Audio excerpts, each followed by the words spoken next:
परदेशामध्ये नोकरीचा आमिष दाखवून संभाजीनगरमध्ये इंजिनियर तरुणीच्या विक्रीचा धक्कादायक प्रकार समोर आलाय। नोकरीसाठी 1.5 लाख रुपये घेऊन तरुणीला थेट थायलंडमध्ये विकलं।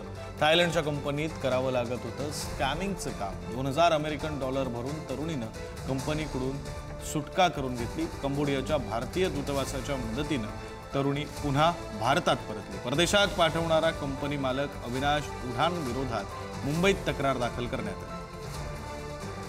अधिकचे तपशील देतात प्रतिनिधी सचिन जिरे। सचिन,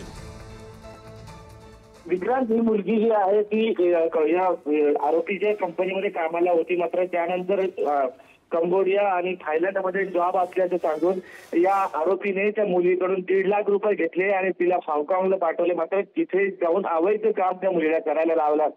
गेल्या मात्र त्या ठिकाणी मुलीने 2000 अमेरिकी डॉलर भरून स्वतःची सुटका केली। जेव्हा ती मुंबईमध्ये आली तेव्हा मुंबईमध्ये आल्यानंतर स्थानिक प्रशासनाची मदत घेतली आणि मदत घेतल्यानंतर तिने आता आरोपी विरुद्ध गुन्हा दाखल केलेला आहे। या प्रकरणात या आरोपीने अजून काही लोकांना अशा पद्धतीने विकलं आहे का याबद्दलचा तपास आता पोलीस करत आहेत। विक्रांत, बरं, धन्यवाद सचिन या सगळ्या सविस्तर माहितीसाठी।